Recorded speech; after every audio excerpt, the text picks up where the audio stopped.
Don't touch Why me. are you mad at me? You let that man insult me to my face. Wednesday, I saw him last night. They all know each other? when worlds collide, What do? I'm a hedge fund manager, man. I've got some questions. the truth can be exposed. I don't want to be on this emotional roller coaster with you. And will they keep up their lies? I don't want this. What's wrong with this? Or is it time to come clean? How'd you know to buy that stock? Tyler Perry's Sistas. All right, Sistas fans, I finally got my hands on the promo for next week's episode. Season 4, Episode 4, entitled The Night Game. Obviously, the title is in reference to the men's basketball game that Zach is going to participate in around, 10 p.m. And we know he's going to encounter some familiar characters on the court, so this is going to be pretty interesting. So, the synopsis is Karen attempts to stop Andy from falling back into her old ways when it comes to relationships, aka stay your ass away from Gary. But the episode airs January 26th, and let me just tell you, I was not ready for this promo. There's just so much to unpack here, but you know the drill. We're going to do it one step at a time, and this is going to include the promo you just saw, as well as the end credit promo at the end of this week's episode. So the first scene, it looks like we pick up where we left off. Calvin's throwing a fit, "Don't touch me," to Sabrina, and Sabrina is rightfully asking, "Why are you mad at me? You let that man insult me to my face. Why? What do you mean?" And the way Calvin said it, "You let that man insult me to my face." It's like, yo, Calvin, you might want to put some more masculinity in your voice. I mean, you're acting all big and bad, but the way you just said that sentence had a bit, a Maurice tone to it. You might want to run that back. So, Calvin's in his feelings more than likely due to the fact that he got his ass beat. Because Bio looks, pretty much intact. And Calvin's the one who looks, pretty worse for wear. Now, that's the only scene I believe we actually see Sabrina in for the promo. So, now we're focusing on the other characters here. So, for one, Andy and Karen arrive back at Andy's parking space in the parking garage and to get out of the Rolls Royce, and Karen saying, "Remember, he tracked you." Andy's like, "I got it." And then what appears to be the next morning, we see Andy pulling back into the parking space. I don't know if this is like her coming from work. She's wearing a different outfit, so this is the next day. Is she at the parking garage for Gary's job? Because she did say, "You know what, I'm going to send it back to his office tomorrow." So I'm just very interested to see what's going on. I feel like she's just keeping the car because the parking garage looks the same as hers. So I don't know. We'll just have to wait and see. I mean, then she took her hand and kind of rubbed her hand on the hood of the car. Andy, she's going to keep that car. So going over to Danny, El Fuego comes over like she told him to in the episode that aired this week. And it's funny because he starts to get undressed and Danny's like, "I don't want to do this." And he's like, "What's wrong with this?"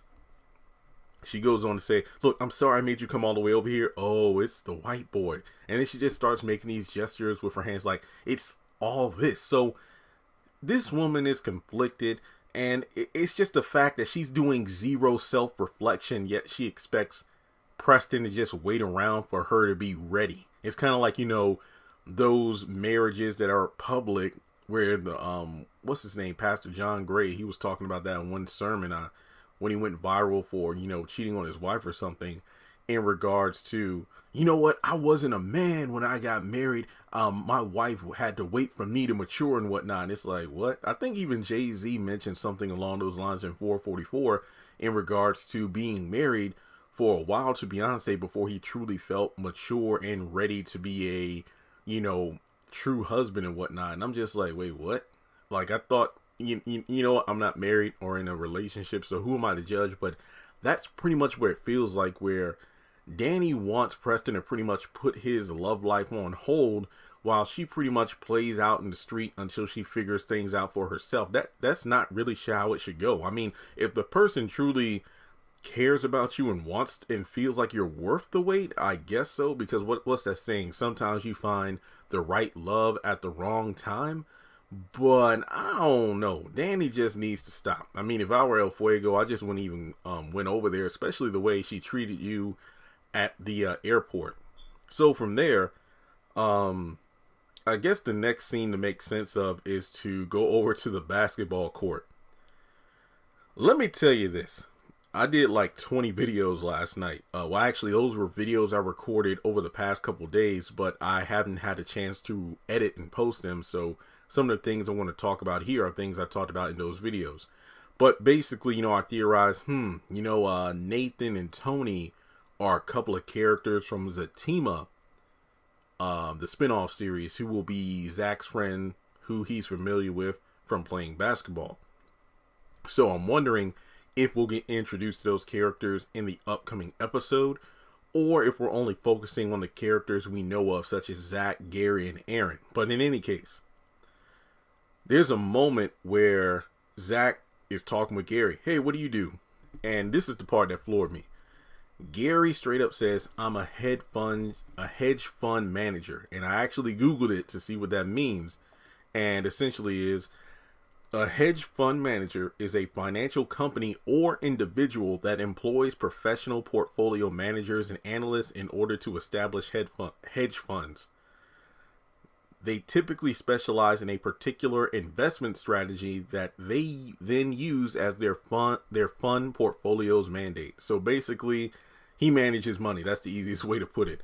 And the fact that Zach goes on to say, oh yeah, I got some questions. It's like, oh my God, because remember, he's, in stocks now, he's making money, and, Gary's position is the perfect guy to ask questions to. However, it just takes him back to season 1 where he said, oh yeah, I got this banker that works for me. If you can transfer this money to this one, I need to transfer money to your account. And then that ended up draining her account. So there's some very interesting things that have me going, is this a good idea? But later on in the trailer, again, the next day, Gary's in his office and I'm like, oh my God.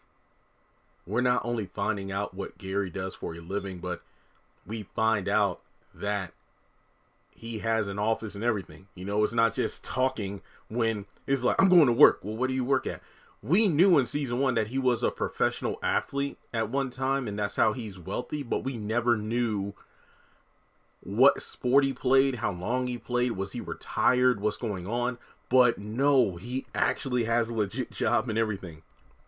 But he's on the phone with Zach, and he says, hey, how'd you know to buy that stock? And then Zach doesn't say anything because the promo is like, and the truth may have to finally be revealed.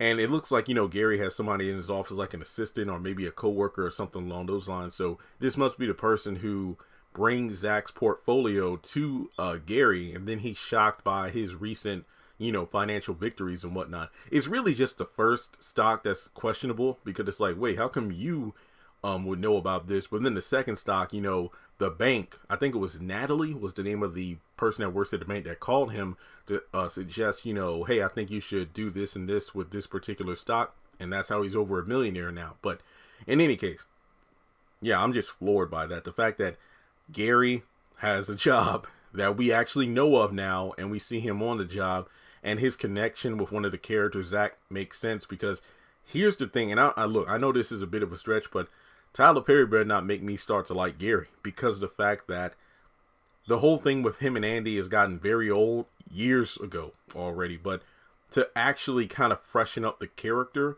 by having him interact with other characters might be the thing that Gary needs to be, I guess you could say, watchable. Like, okay, now I really want to see what's going on here. So, speaking of the basketball night, Karen calls Aaron, I believe from the parking garage. I think when Andy goes up, which is strange because didn't Karen tell Andy to take her home? So I guess it's like, yeah, we're going back to your place so I can get my car so I can go home. I don't know. But either way, I guess Andy goes upstairs. Karen gets on the phone and calls Aaron saying, hey, I just wanted to talk. Aaron's like, okay, tell me where you are and I'll meet you there. And Aaron's like, well, Gary's here too. And she's like, oh. So she ends up, that Arthur meme of his little sister DW, where she has like, the sunglasses on and one hand on the gate, and she's like looking through the gate. That's the meme I thought of when I saw this, because the boys are playing basketball. Again, I'm assuming, it's all Zach, Gary, and Aaron. And Karen just like slowly approaches the fence and kind of looks through it. Then the next day, she's on the phone with Karen's in her bed, and she's calling Andy, which is, again, this is definitely the next day based on what they're wearing. And Karen says, I saw him last night. Andy's like, they all know each other? And I'm like, is Karen going to show up and just see the guys playing ball and then just assumes a few things and leaves? Or does she stay and actually talk with Aaron? Which I do think is the case, because later on we actually see Aaron and Karen in bed together, and Karen's like, I don't want to be on this emotional roller coaster with you. Of all people to say emotional roller coaster, it's only been 3 episodes into season 4, and how many times have you passed out roller coaster tickets to the likes of Danny, and hell, gave her an extra one this week when you assume Zach has something to do with Preston and Tanya. So then Danny gave that extra ticket on the roller coaster of emotions to Sabrina, but then they both figure out, hey, before we get on this ride, let's think about this. Is this really Zach doing this, or is this some shit that Karen's coming up with?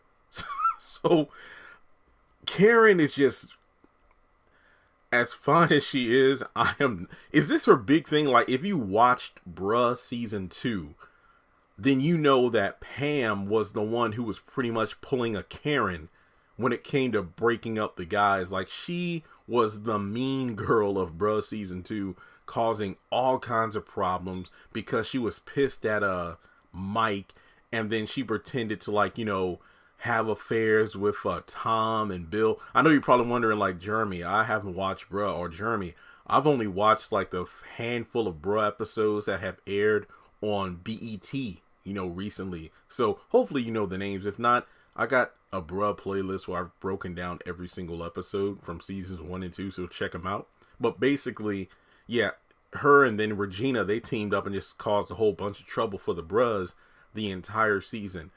Like Danny said, Karen is just miserable. She's causing all these issues, and this really stinks. I get it. There has to be a catalyst for drama in order to keep the story going and maintain.